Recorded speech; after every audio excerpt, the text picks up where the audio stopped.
அறிவுச்சுடர் பார்வையாளர்களுக்கு வணக்கம். இன்றைய காணொளியில் நம்மோடு இணைந்திருப்பவர் ஆஸ்திரேலிய நாட்டிலிருந்து பெரியார் அம்பேத்கர் படிப்பு வட்டத்தினுடைய பொதுச் செயலாளர் தோழர் சுமதி விஜயகுமார் அவர்கள். வணக்கம்.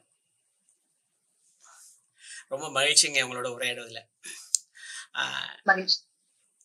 அண்மையில நம்ம திராவிடர் கழகத்தினுடைய தலைவர், தமிழர் தலைவர் ஆசிரியர் கே வீரமணி அவர்கள் ஆஸ்திரேலியா வந்தாங்க. பல்வேறு நிகழ்ச்சிகளில், பரப்புரை நிகழ்ச்சிகளில் கலந்து கொண்டார்கள். அந்த நிகழ்ச்சியில நிறைய நாள் ஐயாவோட நீங்க இருந்திருக்கீங்க. உங்களுடைய அனுபவங்கள், நீங்க இதை பற்றி விடுதலை தாளில் கூட அந்த கட்டுரையாக வந்திருக்கிறது. உங்களுடைய நான் கற்றுக்கொண்ட வாழ்க்கை பாடம் என்ற ஒரு செய்தி விடுதலையும் வெளியாகி இருக்கிறது. ஸோ அதனை சார்ந்து உங்களோட உரையாடுவதில் அறிவிச்சுடல் மகிழ்ச்சி அடைகிறது. நீங்க ஐயா வந்த நாள்ல இருந்து நீங்க எந்த நிகழ்ச்சியில முதல்ல கலந்து கொண்டீங்க? ஐயாவை சந்திச்சது, அவரோட பயணம் செய்து ஐயா உரையாற்றிய நிகழ்ச்சியில இருந்தது, இந்த நிகழ்ச்சிகளை பற்றி கொஞ்சம் சொல்லுங்க. ஐயா முதல்ல ஊருக்கு வந்தோடனே சிட்னி நகரத்துக்கு தான் வந்தாரு. நான் சிட்னில வசிக்கல. சிட்னில இருந்து ஒரு 4 மணி நேரம் தள்ளி கேன்பரா தான் ஆஸ்திரேலியாவோட தலைநகரம். நான் அங்கதான் இருக்கேன். நான் ஐயாவோட எந்த நிகழ்ச்சியிலும் பங்கு எடுத்துக்கலேன். ஏன்னா அவர் கேன்பரா வரதா இருந்தது. அதனால ஐயாவை இங்க சந்திச்சுக்கலாம் அப்படின்னு சொல்லிட்டு நான் வேற எந்த நிகழ்வுக்கும் போல. கேன்பரால எந்த நிகழ்ச்சியும் நடைபெறல. ஐயா இந்த முக்கியமான இடங்களை மட்டும் பாக்குறதுக்காக, ஆஸ்திரேலியா பாராளுமன்றம் அதெல்லாம் பாக்குறதுக்காக ஐயாவை இங்க அழைச்சிட்டு வந்திருந்தாங்க. ஐயா இங்க 2 நாள் தங்கி இருந்தாரு. இங்க இருக்கிற மக்கள் அந்த அளவுக்கு அரசியல ஈடுபட மாட்டாங்க. ஏன்னா இங்க இருக்கிறது எல்லாமே இந்த பெடரல் கவர்மெண்ட் வேலைகள் தான் இருக்கும். அதனால கொஞ்சம் அரசியல ஈடுபட கொஞ்சம் யோசிப்பாங்க. அதனால இங்க பெருந்திருளா தமிழர்கள் கூடாதனால இங்க எந்த நிகழ்ச்சியும் நாங்க வச்சுக்கல. அப்ப ஐயா இங்க வரும்போது அவரை வரவேற்க நான் போயிருந்தேன். அப்புறம் இன்னும் 2 தோழர்கள் வந்திருந்தாங்க. அப்புறம் ஐயாவை கூப்பிட்டுட்டு முன்னமே பெரியார் அம்பேத்கர் சிந்தனை வட்டத்தோட தலைவர் அண்ணாமலையன் அவர்கள், அவர் சொன்னாரு, நீங்க தான் ஐயாவை கூட்டிட்டு கார்ல போகணும்.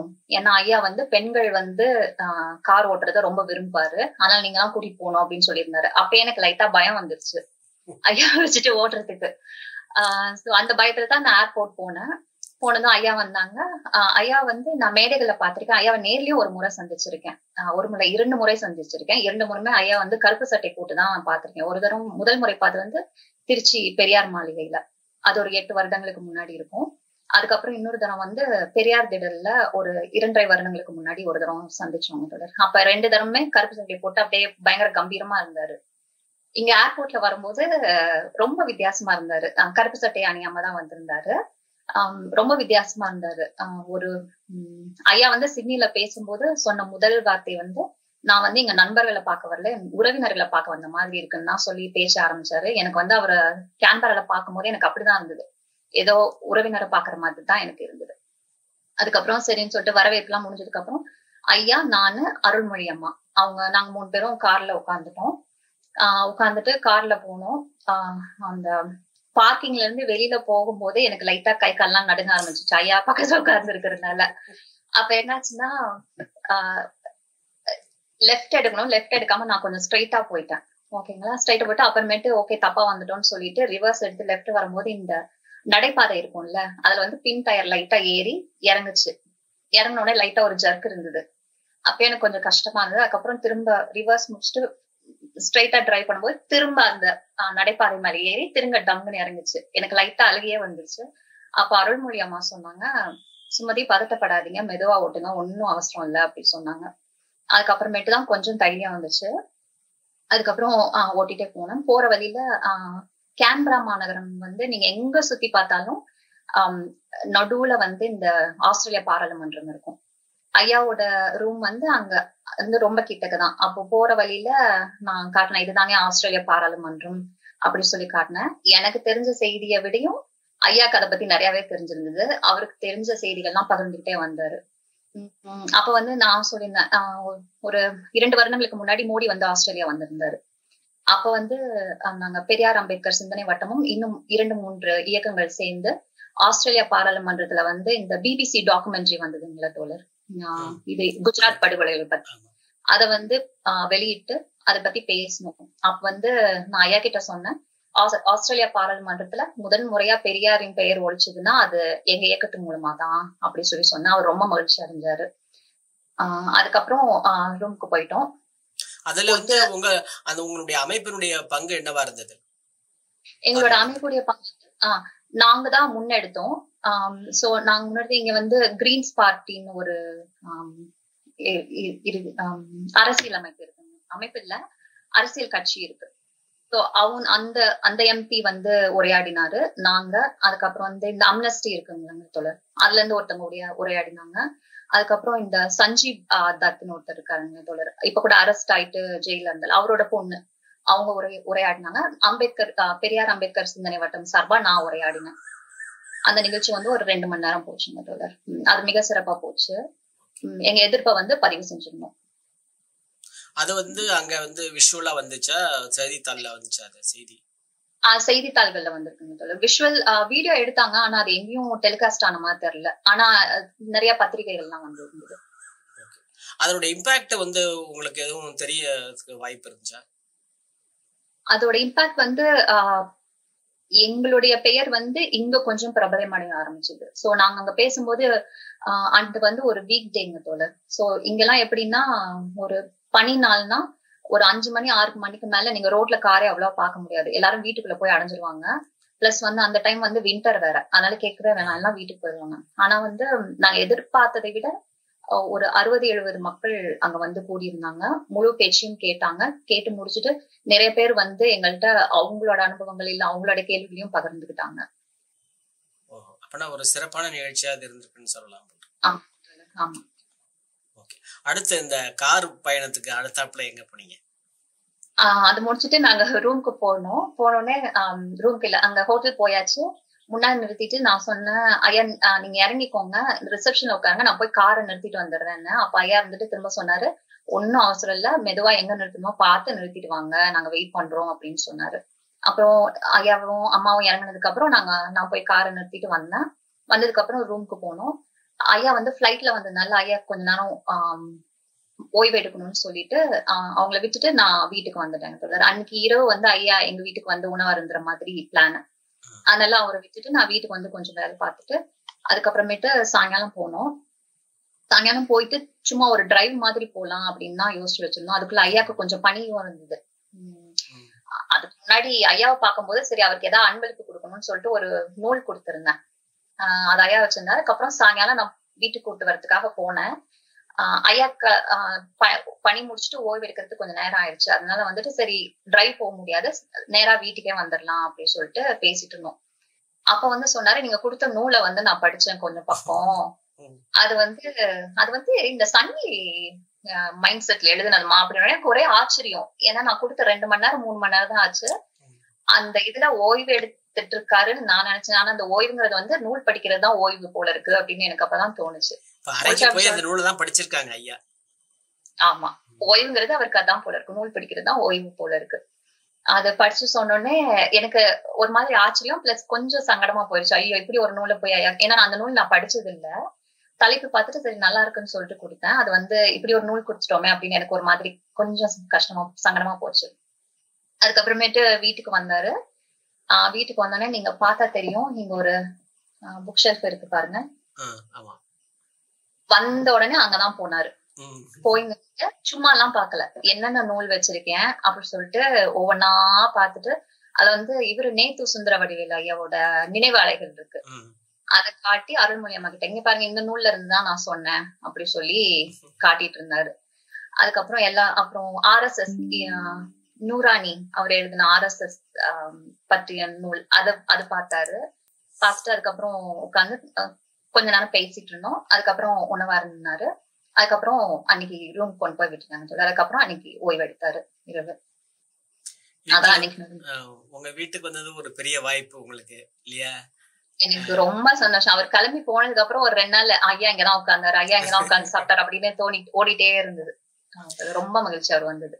உங்க இணையர் ஐயாட்ட எப்படி உரையாடி மகிழ்ந்தாங்க, அதை பற்றி கொஞ்சம் சொல்லுங்க.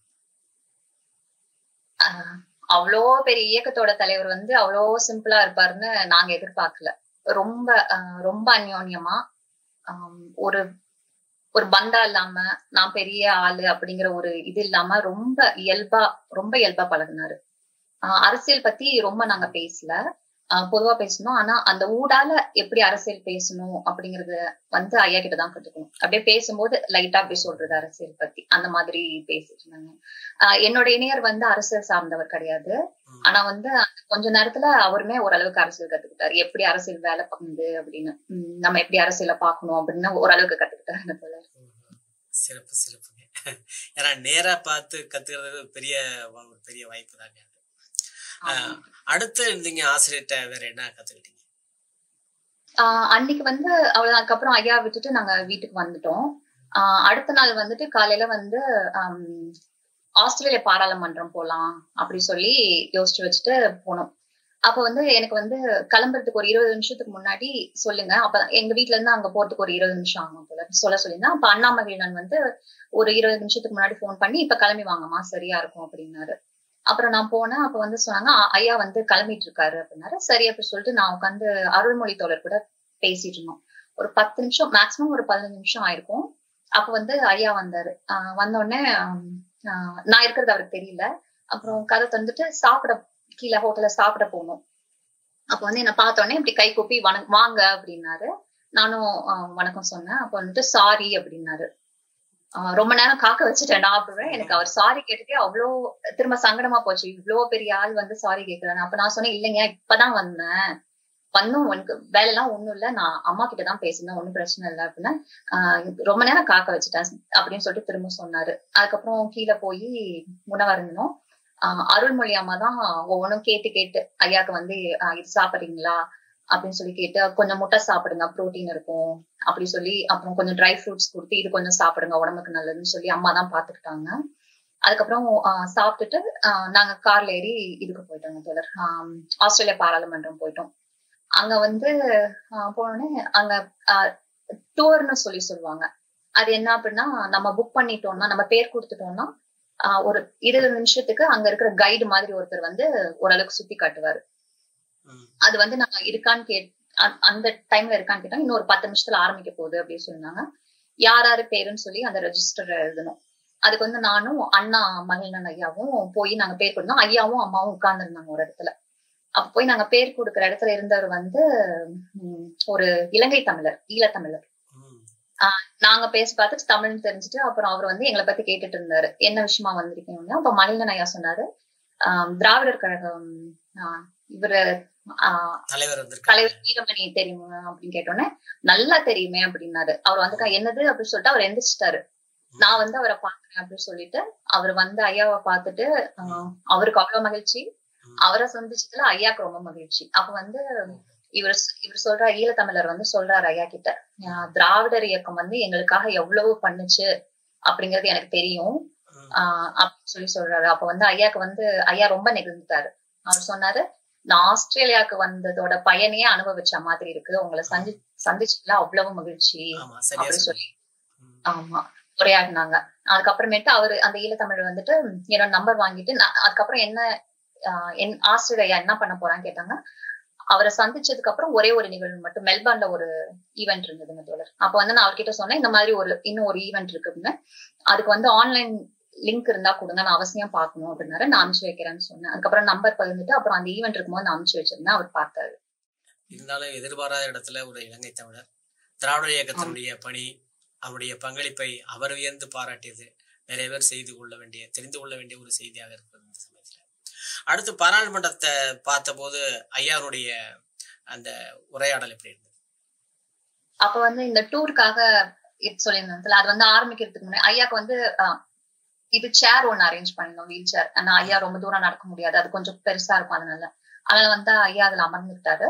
நாங்க சும்மா அங்க வந்து இந்த அதோட ஹிஸ்டரி எல்லாம் அங்கங்க எழுதி வச்சிருப்பாங்க. அந்த பாராளுமன்றத்தை பத்திய குறிப்புகள் எல்லாம் இருக்கும். அப்ப வந்து இந்த மேக்னா கார்ட்டா அப்படின்னு ஒண்ணு இருக்கும். அந்த மேக்னா கார்ட்டா அப்படிங்கிறது என்னன்னா இங்கிலாந்து மன்னர் வந்து ஒரு ஆணை மாதிரி பிறப்பிக்கிறாரு. அப்ப வந்து ஆஸ்திரேலியாங்கிற பேர் கிடையாது. இந்த நிலப்பரப்பு வந்து தங்களுக்கான சட்டத்தை ஏற்றிக்கலாம், அந்த சட்டத்துக்கு வந்து மன்னர்கள் மக்கள் எல்லாரும் கட்டுப்பட்டவர்கள் அப்படிங்கிற மாதிரி ஒரு ஆணை பிறப்பிக்கிறாரு. அது வந்து கீழே வந்து அந்த மேக்னா கார்ட்டா அப்படின்னு போட்டு ஒரு எண் இருந்தது, 1, 2, 9:1 அப்படின்னு இருந்தது. அப்ப வந்து ஐயா அந்த பாத்துட்டு இது என்ன ஆண்டா அப்படின்னு கேட்டாரு. அப்ப நானும் அருள்மொழி அம்மா மகிழன் ஐயா நாங்க சொன்னோம், இல்லைங்க அது ஏதோ ஆர்டர் எண்ணா இருக்கும், ஆர்டர் நம்பரா இருக்கும் அப்படின்னு. ஓ அப்படியா அப்படின்னு சொல்லிட்டு அது பக்கத்துல மேக்னா கார்ட்டானா என்ன அப்படின்னு சொல்லி எக்ஸ்பிளனேஷன் ஃபுல்லா இருக்கும் போல. அத உட்காந்து இங்கிலீஷ் தான் இருந்தது, வாய் விட்டு படிச்சாரு. படிச்சுட்டு இயர் 1291 அப்படின்னு போட்டிருந்தது. அது படிச்சுட்டு இயர் தான் போட்டிருக்கு அப்படின்னு. அது வந்து அவர் தான் கண்டுபிடிச்சாரு. நாங்கெல்லாம் தப்பா சொன்னோம், பாத்தீங்களா நான் கரெக்ட் தானே அப்படின்லாம் அவர்கிட்ட எந்த இருமாப்புமே இல்ல. அவர் வந்து உறுதி மட்டும் படுத்திக்கிட்டாரு, இது இயர் தான் அப்படி சொல்லிட்டு இயர் தான் அப்படின்னு எங்களுக்கும் கன்ஃபார்ம் பண்ணாரு. அப்பதான் நான் நினைச்சேன், ஓகே நம்ம வந்து எதுவுமே இப்படிதான் இருக்கும்னு நம்ம நினைச்சுக்க கூடாது, அதோட உண்மைத்தன்மை என்ன அப்படின்னு தெரியற வரைக்கும் அதை விடக்கூடாது அப்படின்னு தான் அவர்கிட்ட நான் கத்துக்கிட்டேன். அதான் நம்மளே அசீவ் பண்ணிக்காம அதை தேடி பார்த்து உண்மையை அறிந்து கொள்ள வேண்டும். ஆமா ஆமா தோழர். அதுதான் அது பார்த்து முடிச்சு அப்புறம் இந்த டூர் கூட்டிட்டு போனாங்க. அதை பத்தி பாராளுமன்றம் எல்லாம் கொஞ்சம் எக்ஸ்பிளைன் பண்ணாங்க. அது ஒரு 20 நிமிஷம் போச்சு. அது முடிச்சுட்டு மேற்கூரைக்கு போலாம், அந்த ரூஃப் டாப்னு சொல்லுவாங்க. அங்க இருந்து பார்த்தா ஓரளவு கேன்பரா ஃபுல்லா தெரியும். அது வந்து கேன்பரா நகரம் எப்படி அப்படின்னா மத்த நகரங்கள் மாதிரி இல்லாம கேன்பரா வந்து ஒரு பிளான்டு சிட்டின்னு சொல்லுவாங்க. சோ பாராளுமன்றம் தான் கேன்பரால நடுவுல இருக்கும். அதை சுத்திதான் வீடுகள் மத்த ஆபீஸ் எல்லாமே ஒரு மாதிரி பிளான் பண்ணி டிசைன் பண்ணிருப்பாங்க. மேல இருந்து பார்க்க ரொம்ப அழகா இருக்கும். அப்ப வந்து இந்த பாராளுமன்றம் ரூஃப்ல இருந்து நீங்க பாத்தீங்கன்னா ஒரு நேர்கோட்ல 3 பில்டிங் இருக்கும், 2 பில்டிங் பாராளுமன்றம் இல்லாம 2 பில்டிங் இருக்கும். அந்த எண்ட்ல வந்து வார் மெமோரியல்னு சொல்லுவாங்க தொடர். அதுல வந்து இந்த போர்ல இறந்த மக்களோட உடைகள், அதோட ஹிஸ்டரி அதெல்லாம் டிஸ்பிளே பண்ண ரொம்ப நல்லா இருக்கும். அது இருக்கும்.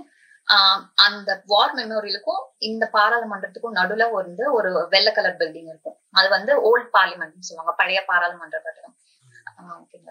அது வந்து ஏன் பழைய பாராளுமன்றம்னா இந்த பாராளுமன்றம் நல்லா சிறப்பா கட்டணும் அப்படிங்கிறதுக்காக இப்போதைக்கு ஒரு பாராளுமன்றம் வேண்டுமேங்கிறதுக்காக அதை கட்டியிருந்தாங்க சும்மா. சோ அதை வந்து சும்மா காட்சிக்காக இப்ப வச்சிருக்காங்க. அப்ப வந்து நான் ஐயா கிட்ட சொன்னா அந்த கடைசியில தெரியுதுதான் வார் மெமோரியல், நடுவுல இருக்கிறது தான் ஓல்டு பார்லிமெண்ட் அப்படின்னு.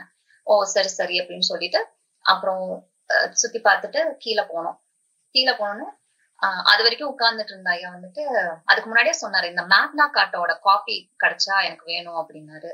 அப்ப கீழே புக் ஷாப் இருக்குங்க, அங்க கேட்டு பாக்கலாம் அப்படின்னு சொல்லிருந்தோம். அதுக்கப்புறம் கீழே வீல் சேரை வந்து கொடுத்துட்டு சைன் பண்ணிட்டு அண்ணாமலையான் ஐயா சைன் பண்ணதுக்குள்ள இவர் புக் ஷாப்பை பார்த்தோன்னே எந்திரிச்சு கிடுகிடுன்னு நடந்து உள்ள போக ஆரம்பிச்சிட்டாரு. போயிட்டு அங்க இருந்த புக்ஸ் எல்லாம் ஒவ்வொரு இடத்துலயும் நின்று அந்த தலைப்பு படிக்கிறது, யாரு ஆத்தர்னு படிக்கிறது. ஒருவேளை அவருக்கு அந்த புக்கு பிடிச்சிருந்ததுன்னா அதை கையில எடுத்து வச்சுட்டு அந்த முதல் பக்கத்தை பாக்குறாரு. அதுக்கப்புறம் கடைசி பக்கத்துல வந்து எழுதிருக்குங்க அந்த நூல் வந்து எதை பற்றிங்க எழுதிருக்கலாம், அதை வந்து படிக்கிறாரு. படிச்சுட்டு அதுல வந்து ஒரு டைட்டில் மறந்துட்டேன், ஒரு பெண்கள் பற்றிய ஒரு நூல் இருந்தது. அதை எடுத்து வச்சுட்டு ஆசையா அருள்மொழி அம்மா கிட்ட காட்டினாரு. காட்டிட்டு என்னவோ சொன்னாரு, நான் பக்கத்துல இருந்தனால என்ன சொன்னாருன்னு தெரியல. அதுக்கப்புறம் அருள்மொழி அம்மா வந்து அந்த நூலை வாங்கிட்டாங்க உங்களுக்கு. அது மாதிரி ஒவ்வொரு நூலா பாத்துட்டு இருந்தாரு. அப்புறம் அங்க மேக்னா கார்ட்டா ஒரு சின்ன நூல் இருந்தது, அதை வந்து ஆசிரியையாக்கு வாங்கி கொடுத்தோம். வாங்கிட்டு அதுக்கப்புறம் ரூமுக்கு போயிட்டோங்க தோழர். போயிட்டு ஐயா திரும்ப உணவு அருந்திட்டு கொஞ்ச நேரம் அன்னைக்கு மத்தியானமும் ஐயா எங்க வீட்டுக்கு வந்தாரு. ஏன்னா வெளியில உணவு இருந்துன்னா கொஞ்சம் ஐயாக்கு ஒத்துக்காது அப்படிங்கறனால திரும்ப 2வது முறை எங்க வீட்டுக்கு வந்தாரு. அது இன்னும் மகிழ்ச்சி எங்களுக்கு. அவ வந்து நான் கூட இருந்த ஐயா வருவாருன்னு தெரியாது இல்லையா, அதனால நான் புதுசா எதுவும் சமைக்கல. அன்னைக்கு வந்து என்னோட இணையர் வந்து ஒர்க் ஃப்ரம் ஹோம். அப்ப வந்து அவருக்கு நான் சொன்னேன், ஐயா மத்தியானம் சாப்பாட்டுக்கு வராரு, சாதம் மட்டும் கொஞ்சம் ஃப்ரெஷ்ஷா வச்சிருங்க அப்படின்னாரு. அப்புறம் அவரே சொன்னாரு, ரசமும் சேர்த்து வச்சிடுறேன் அப்படின்னாரு. அதுக்கப்புறமேட்டு அவர் வேலையை கொஞ்ச நேரம் பிரேக் எடுத்துட்டு ரைஸ் வச்சுட்டு ரசம் வச்சுட்டு அப்புறம் ஐயா வந்துட்டு சாப்பிட்டுட்டு திரும்ப கொஞ்ச நேரம் உரையாடிட்டு அப்புறம் ரூமுக்கு போயிட்டு கொஞ்ச நேரம் ரெஸ்ட் எடுத்தாருங்க தோழர். ஐயா என்ன சாப்பிட்டாங்க? ஐயா வந்து முத நாள் வச்சிருந்த சாம்பாரு, அப்புறம் ரசம், அப்புறம் காய் எதுவும் செய்யல, அப்பளம் செஞ்சிருந்தோம். அதுக்கப்புறம் இந்த ஆலிவ்ஸ், ஸ்டஃப்டு ஆலிவ்ஸ்னு இருக்கும், ஆலிவ் பழத்துக்குள்ள கொஞ்சம் ஸ்டஃப் வச்சிருப்பாங்க, அது ஐயா கொஞ்சம் விரும்பி சாப்பிட்டாரு. அது சாப்பிட்டாரு. அப்புறம் கத்திரிக்காய் கொஞ்சம் சாப்பிட்டாருன்னு நினைக்கிறேன். சரி சரி. அதுக்கு முத நாள் இல்ல அன்று இரவு தான். அன்று இரவு வந்து என்னாச்சுன்னா இன்னொரு ஒருத்தங்க இருக்காங்க சித்ரான்ட்டு, அவங்க வந்து ஐயாவோட ஊர் போல இருக்கு. அவங்க வந்து நைட்டு டின்னருக்கு கூப்பிட்டு இருந்தாங்க ஐயாவை. அதனால அவங்க வீட்டுக்கு போனோம். அங்க வந்து இவரு கப்பலோட்டிய தமிழன் வஉசி அவருடைய பேரன் வந்திருந்தாரு. அவர் கூட கொஞ்சம் உரையாடிட்டு அப்புறம் தமிழ்நாட்டுல இருந்து வந்திருந்தாரு அந்த நேரத்துல. அவர் இங்கதான் இருக்காருங்களா, 40 வருடங்களா இங்க இருக்கேன் அப்படின்னாரு. ஏன்னா வந்துட்டு அவருடைய தாத்தாவும் வஉசியும் அண்ணன் தம்பி அந்த மாதிரி உறவு.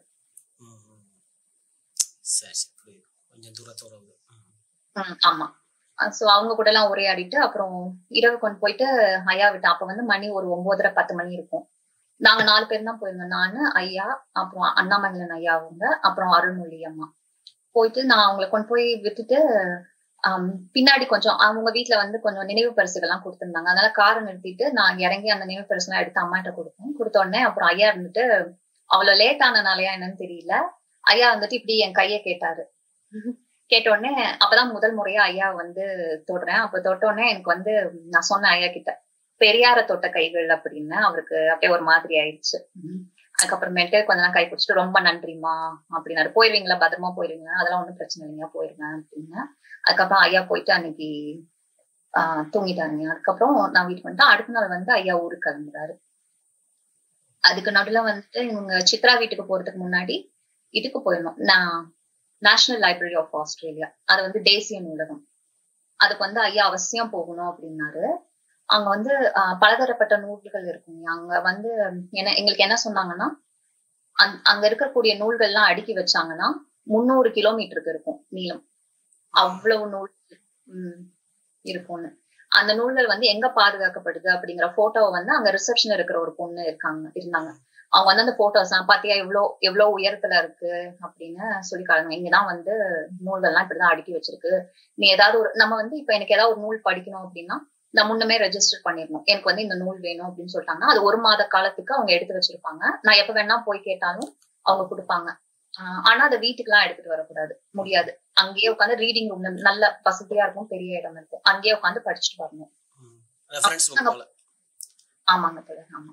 அப்ப நாங்க போறதுக்கு முன்னாடியே ஐயா வந்துட்டு ஆஸ்திரேலியா வந்து அண்ணாமங்கலன் ஐயா கிட்ட வந்துட்டு பெரியாருடைய நூல் ஒண்ணு, அவரை பத்தி ஆராய்ச்சி பண்ணி எழுதின ஒரு நூல் வந்து இருக்கான்னு பாக்கணும் அப்படி சொல்லி சொன்னாரு. அது வந்து நான் தேடி பார்த்தேன், இணையத்துல கிடைக்கல. அப்புறம் நேர்லயும் போய் கேட்டோம், அந்த நூல் இல்ல அப்படின்ட்டாங்க.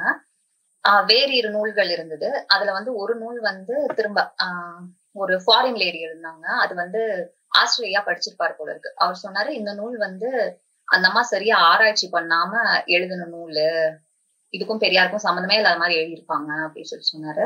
அப்ப மத்ததெல்லாம் தேடும் போது ஐயா வந்துட்டு அவர் பேர் கொடுத்து இந்த பேர்ல எதுவும் நூல்கள் இருக்கா அப்படின்னு சொல்லி கேட்டோம், கே வீரமணின்னு பார்த்து. அப்ப வந்து ஐயா எழுதின 3 நூல்கள் வந்து அங்க இருக்கு, ஆஸ்திரேலியன் நேஷனல் லைப்ரரியில இருந்தது. அதெல்லாம் பார்த்தோம். அது யார் எழுதின நூல்? அதெல்லாம் ஐயா எழுதின நூலா அல்லது வேற ஆசிரியர்கள் எழுதின? இந்த 3 நூல்களும் ஐயா எழுதின நூல், ஆசிரியர் ஐயா எழுதின நூல்கள். ஆமா, தீசிஸ் மாதிரி எழுதியிருக்காரு. அதை இங்க காட்சி வச்சிருக்காங்க, நம்ம எப்ப வேணாலும் போய் படிக்கலாம். அது என்ன தமிழ் நூல் ஆசிரியர் எழுதினது? ஆங்கில நூல்கள், 3மே ஆங்கிலம். அந்த நூலகத்துல வந்து தமிழ் நூல்கள்லாம் இடம்பெற்றிருக்கா? தமிழ் நூல்கள் இருக்கா? இல்லைங்க தோழர், ஆங்கில நூல்கள் தான், ஆங்கில நூல்கள் தான். அப்புறம் இது அந்த தமிழ் நூல்களுக்கான ஒரு பிரிவோ பகுதியோ ஒண்ணு அங்க கிடையாதா? நான் பார்த்த வரைக்கும் இல்லைங்க தோழர். நான் பெரியாரை பத்தி தேடும் போது ஆங்கில நூல்கள் மட்டும்தான் கிடைச்சது. ஒருவேளை வேற தலைப்புகள்ல தேடினா இருக்குமா என்னன்னு தெரியல. எனக்கு தெரிஞ்சு இங்க தமிழ் நூல்கள் இருக்கிற மாதிரி தெரியல. இங்க நேஷனல் லைப்ரரியில இல்ல, மற்றபடி இந்த கிளை நூலகங்கள்லாம் இருக்குங்க தோழர், அங்கெல்லாம் தமிழ் நூல்கள் இருக்கு, நிறைய தமிழ் நூல்கள் இருக்கு. ஆனா தமிழ் நூல்கள்னு சொல்லும் போது இந்த கவிதைகள், கதைகள், அந்த மாதிரி நூல்கள், அரசியல் சார்ந்து நான் பார்த்த வரைக்கும் அரசியல் சார்ந்து அவ்வளவா இல்ல.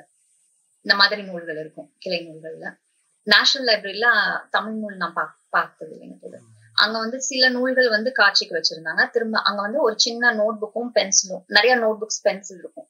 அது வந்து இலவசம், ஃப்ரீயா யார் வேணா எடுத்துக்கலாம். அப்ப ஐயா வந்து நினைவுக்காக அங்க போனேன் அப்படிங்கிறது. ஆனா அந்த பென்சில வந்து எழுதியிருக்கும் நேஷனல் லைப்ரரி ஆஃப் ஆஸ்திரேலியான்னு எழுதியிருக்கும். அதை வந்து நினைவுக்காக ஒண்ணு எடுத்துட்டு அந்த நோட் புக்கையும் எடுத்துட்டு போய் அந்த காட்சிக்கு ஒரு சில கொஞ்சம் நூட்கள் மட்டும் காட்சிக்கு வச்சிருந்தாங்க. அங்க போய் திரும்ப அதே மாதிரி ஒவ்வொரு நூலா பார்த்துட்டு ஆத்தர் பார்த்துட்டு அதை வந்து 4 நூல்களோட பெயர்களையும் அதோட ஆத்தரையும் எழுதிட்டாரு. அது வாங்கணும்னு வச்சிருக்காரு போல இருக்கு, படிக்கணும் அப்படின்னு வச்சிருக்காரு போல இருக்கு, அதை எழுதிட்டாரு. ஆமா. அதுக்கப்புறமேட்டு வந்துட்டு அந்த எங்களுக்கு அங்க ரிசப்ஷன்ல இருந்தாங்களா, அந்த பொண்ணு பேர் வந்து சோனியா. அப்ப வந்து ஐயா வந்து கேட்டாரு, உங்க பேர் என்ன அப்படின்னு கேட்டாரு. சோனியா அப்படின்னு சொல்லி சொன்னாங்க. அப்ப வந்து ஐயா சொன்னாங்க, நீ வந்து நீங்க வந்து எனக்கு ரொம்ப ஆங்கிலத்துலதான் உரையாடினாரு. ரொம்ப உதவி பண்ணிருக்கீங்க, ரொம்ப பொறுமையா பதில் சொன்னீங்க நாங்க கேட்டதுக்கெல்லாம். உங்களை பத்தி நான் வந்து விடுதலையில எழுதுவேன் அப்படின்னு சொல்லி சொன்னேன். அப்ப வந்து நான் சொன்னேன், அவர் எழுதினாருன்னா அதை வந்து நான் பிரிண்ட் அவுட் எடுத்து நான் வந்து உங்களுக்கு கொடுக்குறேன் அப்படின்னு சொல்லி நான் சொல்லியிருந்தேன். சரி, ரொம்ப தேங்க்ஸ் அப்படின்னு சொல்லியிருந்தாங்க. அதுக்கப்புறமேட்டு அது முடிச்சுட்டு வந்து உட்கார்ந்துருந்தோம். அப்புறம் இன்னொரு ஒரு நண்பர் வந்து ஐயாவை வந்து அங்க நூலகத்துல வந்து பாக்குறேன்னு சொல்லியிருந்தாரு. அதனால அவரை பத்தி சொன்னீங்களே, சோனியா பத்தி சொன்னீங்களா, அவங்க எந்த நாட்டை சேர்ந்தவங்க? அவங்க ஆஸ்திரேலியா நாட்டை சேர்ந்தவங்க. சொல்லுங்க, நீங்க சொல்லுங்க.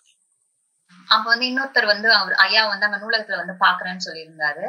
அவர் வந்து இந்த அடையார் ஆனந்த பவன் இங்க சிட்னில ஒண்ணு இருக்குங்களா, அதோட பார்ட்னர் அவரு. அவர் வந்து பாக்குறேன்னு சொன்னா அவருக்காக வெயிட் பண்ணிட்டு இருந்தோம். அந்த வெயிட் பண்றதுக்கு முன்னாடி இன்னொன்னு சொல்ல மறந்துட்டேன். அந்த சோனியா அந்த ரிசப்ஷன்ல இருந்தாங்களா, அங்க வந்து 3 சின்ன கொடிகள் வச்சிருந்தாங்க. இங்க வந்து ஆஸ்திரேலியா வந்து எப்பவுமே 3 கொடிகள் இருக்குங்க தோழர். ஒண்ணு வந்து ஆஸ்திரேலியாவோட கொடி, இன்னொன்னு வந்து அபோரிஜினல்ஸ் சொல்லக்கூடிய பூர்வ குடி மக்களுடைய கொடி. அந்த பூர்வ குடி மக்களுடைய கொடி எப்படி இருக்கும்னா கருப்பு, சிவப்பு, நடுவுல வந்து ஒரு எல்லோ கலர்ல ஒரு வட்டம், அதுதான் அவங்களோட கொடி.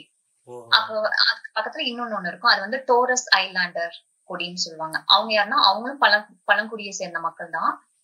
இந்த அபோரிஜினல்ஸும் இந்த டோரஸ் ஐலாண்டர்ஸ் அவங்களோட இனம் வந்து வேற வேற இனம். அதனால அவங்களுக்கு தனி கொடி, இவங்களுக்கு தனி கொடி. வேறு வேறு இனத்தை சார்ந்தவங்க. அவங்க 2 பேரும் ஒண்ணுன்னு சொல்ல முடியாது, இன ரீதியா வேற வேற மக்கள். அதனால அவங்களுக்கு தனி கொடி, இவங்களுக்கு தனி கொடி இருக்கும். அது வந்து ஆசை பார்த்துட்டு அவர் வந்துட்டு இந்த மாதிரி சின்ன கொடியா இருந்தா எனக்கு வேணும் அப்படின்னு சொல்லி கேட்டிருந்தாரு. அதுக்கப்புறம் அந்த அந்த அடையார் ஆனந்த பவன் அந்த நண்பர் வரான்னு சொல்லி வெயிட் பண்ணியிருந்தோம் தோழர். அப்ப வந்து ஐயா இருந்துட்டு அந்த கொடி 3 கொடி சொன்னீங்களா, அது பேரு என்னன்னு எனக்கு எழுதி கொடுங்க அப்படின்னு சொல்லி அந்த நோட் புக்கை கொடுத்தாரு. வலது பக்க பேஜ்ல ஐயா எல்லாம் எழுதியிருந்தாரு. இடது பக்கத்துல வந்து நான் வந்து 3 flags ஆஃப் ஆஸ்திரேலியான்னு போட்டு எழுதி கொடுங்க அப்படின்னாரு. அதுக்கப்புறம் நான் போட்டு ஆஸ்திரேலியன் பிளாக், அபோரிஜினல் பிளாக், அப்புறம் டோரஸ் ஐலாண்டர் பிளாக் அப்படி சொல்லி எழுதி கொடுத்தேன். ஐயாவோட கையெழுத்து பக்கத்துல என் கையெழுத்து இருந்தது வந்து அது இன்னும் எனக்கு ரொம்ப பெருமையா இருந்தது. ஐயாவோட நோட் பக்கத்துல வந்து என்னோட கையெழுத்து இருக்கு அப்படிங்கிறது வந்து எனக்கு ரொம்ப மகிழ்ச்சியா இருந்தது. அப்புறம் எழுதி ஐயாட்ட கொடுத்த உடனே அவர் படிச்சாரு, என் எழுத்து புரியுதா அப்படி சொல்லி படிச்சாரு. படிச்சுட்டு சரி ரொம்ப நன்றிமா அப்படின்னாரு. அதுக்கப்புறமேட்டு சித்ரா வீட்டுக்கு போய் சாப்பிட்டோம். அப்புறம் தான் ஐயாவை வந்து ஹோட்டல்ல விட்டுட்டு நான் வந்துட்டேன்.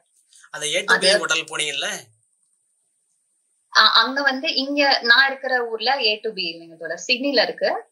சிட்னில வந்து அங்க ஒரு பார்ட்னர் இருக்காரு. அப்ப ஆஸ்திரேலியா வந்தோடனே அந்த பார்ட்னர் வந்து ஐயாக்கு வந்து பொன்னாடை எல்லாம் போத்தி மரியாதை செஞ்சாங்க.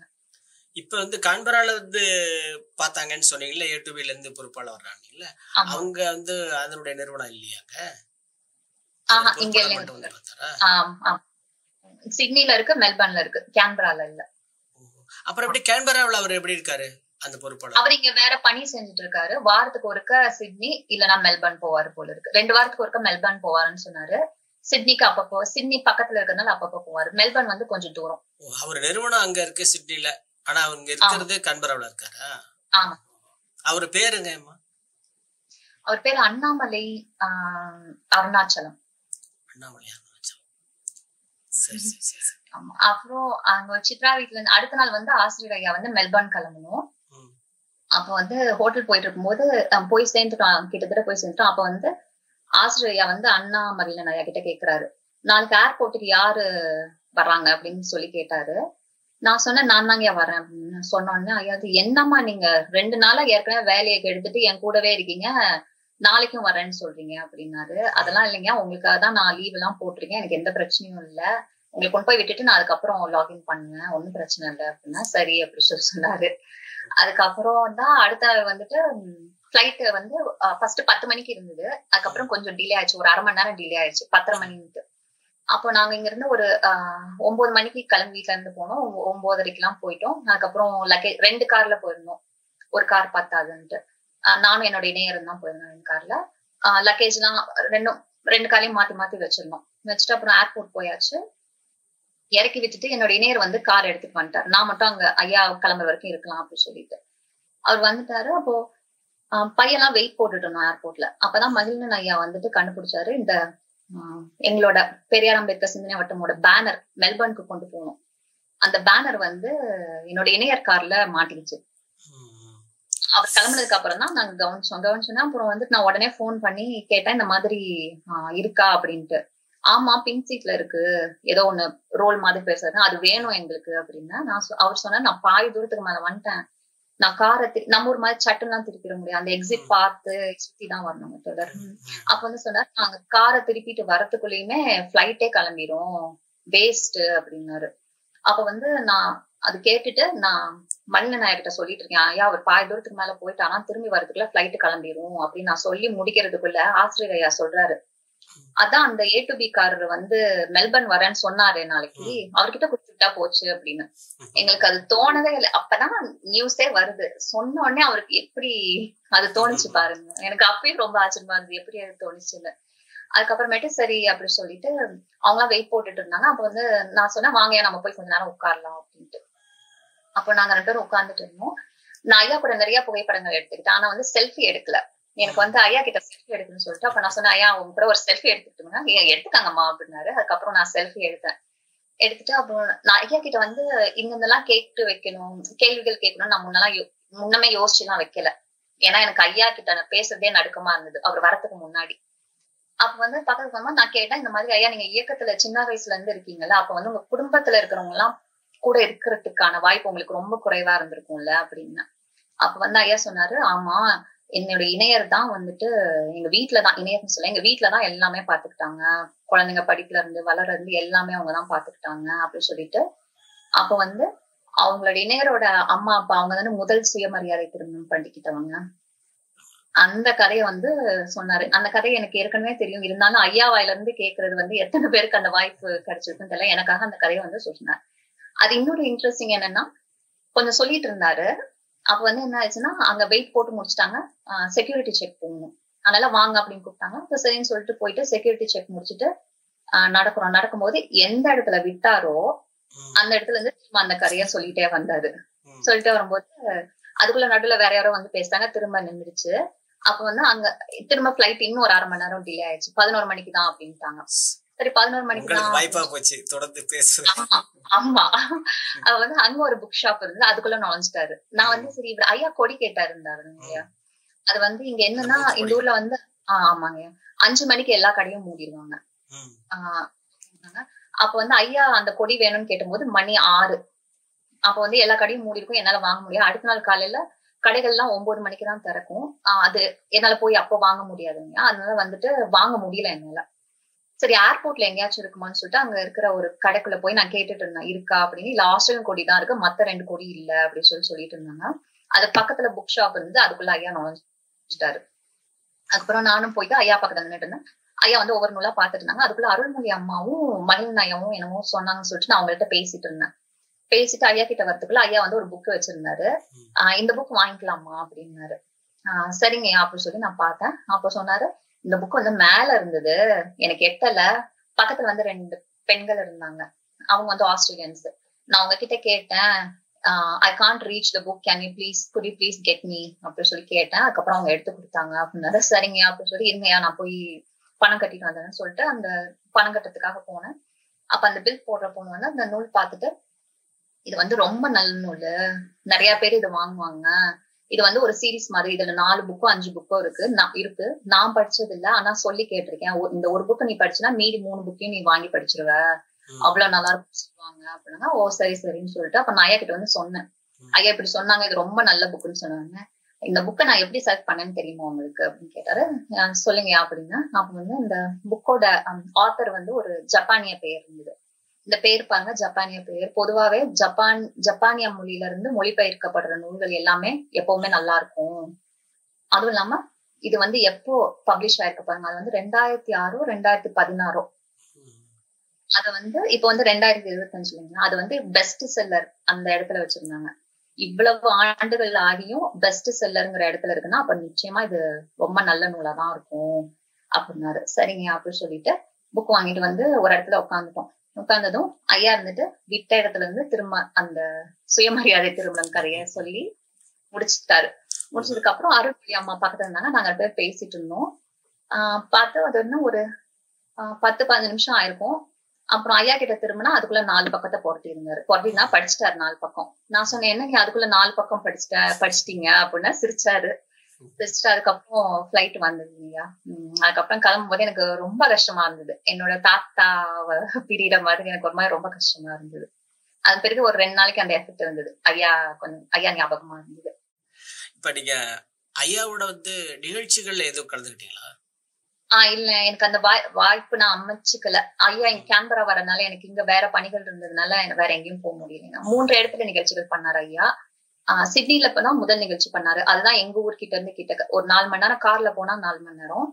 அடுத்த நிகழ்ச்சி பிரிஸ்பேன்ல பண்ணாரு. அது ரொம்ப தூரம் எனக்கு. அந்த எல்லா நிகழ்ச்சியுமே சிறப்பா இருந்தது. 3வது அடுத்து கேன்பரா மெல்பர்ன் போனாரு. அதுதான் கடைசி நிகழ்ச்சி. அது ரொம்ப சிறப்பா இருந்தது. அங்கதான் நிறைய பேர் கூடினாங்க.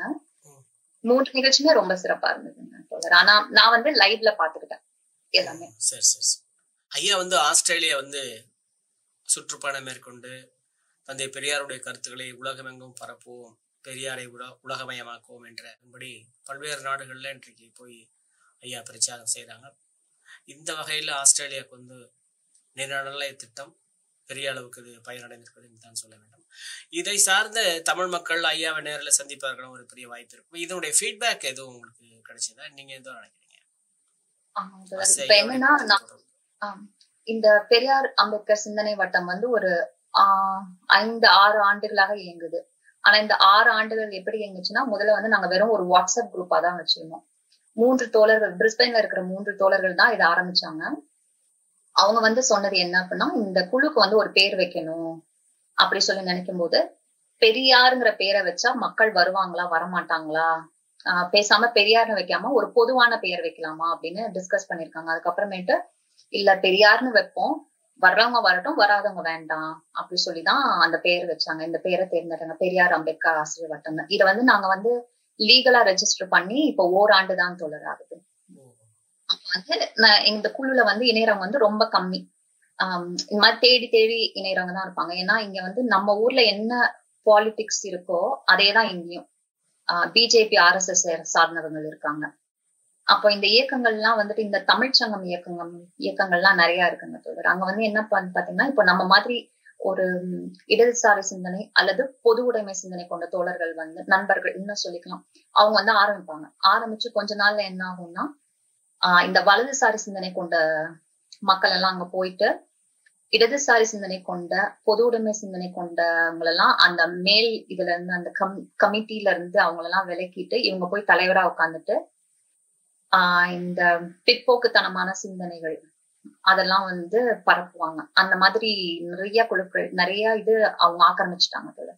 அப்ப நாங்க பெரியார் அம்பேத்கர் சிந்தனை வட்டம் எங்களுக்கு கொள்கைதான் முக்கியம், ஆட்கள் குறைவா இருந்தாலும் உண்மையான சிந்தனை கொண்ட தோழர்கள் மட்டும்தான் வேணும் அப்படிங்கறதுல நாங்க ரொம்ப ஸ்ட்ரிக்டா இருக்கோம். அப்போ ஒவ்வொருத்தரும் சேரும் போது நாங்க ஒரு பேக்ரவுண்ட் செக் மாதிரி, அவங்க ஃபேஸ்புக் போறது இல்ல அவங்க இன்ஸ்டா ட்விட்டர் அதெல்லாம் போய் அவங்க என்ன மாதிரி பதிவுகள் இடுறாங்க, அவங்களோட சிந்தனை என்ன மாதிரி இருக்கு, இல்லைன்னா நமக்கு தெரிஞ்சவங்களா, அதாவது குழுல இருக்கிற யாருக்காவது அவர் பர்சனலா தெரியுமா, அந்த மாதிரி கேட்டுதான் நாங்க சேர்க்கிறோம். அப்ப நாங்க எதிர்பார்த்ததை விட நிகழ்ச்சி ரொம்ப சிறப்பா போச்சு. நாங்க என்ன ஹால் புக் பண்ணிருந்தோமோ அதெல்லாம் நிரம்பிச்சு. நிறைய பேர் நின்று கூட பார்த்து வந்திருக்காங்க. அது எங்களுக்கு ரொம்ப பெரிய ஆச்சரியம். இப்ப ஐயா போனதுக்கு அப்புறம் ஒவ்வொரு ஸ்டேட்ல இருந்தும் சொல்றாங்க, இத்தனை பேர் சேர்றேன்னு சொல்லியிருக்காங்க, இத்தனை பேர் 10 பேர் 20 பேர் சேர்றேன்னு சொல்லியிருக்காங்க அப்படின்னு சொல்லி இப்போ எங்களுடைய ஆர்கனைசேஷன் விரிவடைஞ்சிட்டு போயிருக்குங்க. அது அதுல இருந்தே தெரியுது, ஆஸ்திரேலியா ஐயாவும் அருள்மொழி அம்மாவும் இங்க பேசினதுடைய எஃபெக்ட் அதுலயே தெரியுது, இத்தனை தோழர்கள் இணையறாங்க அப்படிங்கிறதுலே தெரியுது. பெரியார் அம்பேத்கர் படிப்பு வட்டம் ஆஸ்திரேலியாவில் இன்னும் விரிவடைகிறது, வளர்ச்சி அடைகிறது என்ற செய்தியை நீங்க சொல்லியிருக்கீங்க, மகிழ்ச்சியா இருக்கிறது. ஸோ எனவே பெரியார் உலகமயமாகிறார்கள் என்ற தலைப்பை சார்ந்து என்ற அந்த ஆசிரியருடைய அறிவிப்பு கிடங்க ஐயா அவர்களே ஆஸ்திரேலியாவுக்கு இந்த பிரச்சாரத்தில் ஈடுபட்டிருக்காங்க. பெரிய சிறப்பு. அடுத்தபடியாக ஒரு நிகழ்ச்சி பெரியார் பன்னாட்டு அமைப்பின் சார்பாக ஆஸ்திரேலியாவில் நடக்க இருக்கிறது என்ற ஒரு செய்தி, அதை பற்றிய செய்தி இருந்தால் சொல்லுங்க. எல்லா ஈவெண்ட்டும் முடிஞ்சதுக்கு அப்புறம் ஐயா கிளம்புறதுக்கு முதல் நாள் திங்கட்கிழமை அன்னைக்கு இரவு ஒரு ஆன்லைன் மீட்டிங், ஜூம் மீட்டிங் வச்சிருந்தோம். அப்ப ஐயாவோட கருத்துக்கள் கேட்கறதுக்காக. அப்ப ஐயா கிட்ட நாங்க முன்வைத்த கேள்வி இன்னும் நாங்க எப்படி விரைவடையணும், இன்னும் எங்களுடைய செயல்பாடுகள் என்ன மாதிரி இருக்கணும் அப்படின்னு ஐயா கிட்ட கேட்டோம். அப்போ வந்து அவர் நிறைய சொன்னாரு, இந்த மாதிரி என்னென்னலாம் பண்ணணும், ஒரு இது நியூஸ் லெட்டர் மாதிரி பண்ணணும் நம்மளுடைய சிந்தனைகள் போய் சேர்க்கறதுக்கு. அதுக்கப்புறம் வந்து பெண்கள் குழுக்கள் ஃபார்ம் பண்ணணும், அது வந்து மந்த்லி மீட்டிங்ஸ் மாதிரி போடணும், பெண்கள் வழியா அரசியல் போகணும், அந்த மாதிரி ஒரு சில குறிப்புகள்லாம் கொடுத்தாரு. அதுல ஒண்ணு வந்து இந்த இன்டர்நேஷனல் கான்ஃபரன்ஸ் இது வந்து அவசியம் வைக்கணும் அப்படின்னாரு. சரிங்க, நாங்க வந்து சொன்னோம், சரிங்க நாங்க ஒரு தேதி பார்த்து முடிவு பண்றோங்க. அப்படிலாம் சொன்னா நடக்காது, இப்பயே நீங்க வந்து ஒரு தேதி கொடுங்க, அதுக்கப்புறமேட்டு அதை மாத்திக்கோங்க அப்படின்னாரு. அப்ப வந்து சரி இப்போதைக்கு ஒரு செப்டம்பர் அல்லது அக்டோபர் மாதம் போல வச்சுக்கலாம், அதுக்கப்புறம் எப்படி பார்த்துட்டு மாத்திக்கலாம் அப்படின்னு சொல்லிட்டு ஐயா கிட்ட வந்து செப்டம்பர் அக்டோபர் மாசம் வச்சுக்கிறோங்க ஐயா அப்படின்னு சொல்லியிருக்கோம். இதுக்கு வந்து இது வந்து நான் முன்னமே சொன்ன மாதிரி இதுல வந்து எங்களுக்கு அனுபவம் வந்து ரொம்ப ரொம்ப கம்மி, ஏன்னா நாங்க இப்பதான் ரெஜிஸ்டர் ஆயிருக்கோம். அப்ப வந்து சோம இளங்கோவன் அப்படிங்கிறவர் வந்து அமெரிக்கால இருந்து கலந்துக்கிட்டாரு அந்த இணையத்துல. அவர் தலைவர். ஆமாங்க போல அவர் கலந்துட்டாரு. அப்ப வந்து அவர் சொன்னாரு, நாங்க இது கண்டக்ட் பண்ணிருக்கோம், நான் வந்து அதுக்கு சில அட்வைஸ் எல்லாம் கொடுக்குறேன், எப்படி முன்னெடுக்கிறதுன்னு நான் சொல்றேன் அப்படின்னு சொல்லியிருக்காங்க. சோ இந்த வாரம் இல்ல அடுத்த வாரம் வந்து அவர் கூட எங்களுக்கு மீட்டிங் இருக்கு, இது திரும்ப எப்படி முன்னெடுத்துட்டு போறது, அந்த இன்டர்நேஷனல் கான்ஃபரன்ஸ் எப்படி பண்றது அப்படின்னு சொல்லி அவர் கூட கலந்துரையாடல் இருக்குன்னு சொல்றாரு. ஓகே, மகிழ்ச்சிங்க. இப்போ நீங்க ஒரு நாள் வந்து இப்ப கான்பரால வந்து ஐயா விமான நிலையத்துல இறங்கினதுல இருந்து நீங்க வழி அனுப்பின வரைக்கும் நீங்க ஐயாவோட இருந்திருக்கீங்க, ஒரு பெரிய வாய்ப்பு பெற்றீர்கள், நிறைய செய்திகளை பகிர்ந்து கொண்டீர்கள். மிக்க மகிழ்ச்சி, நன்றி, வணக்கம். நன்றி தோழர், நன்றி.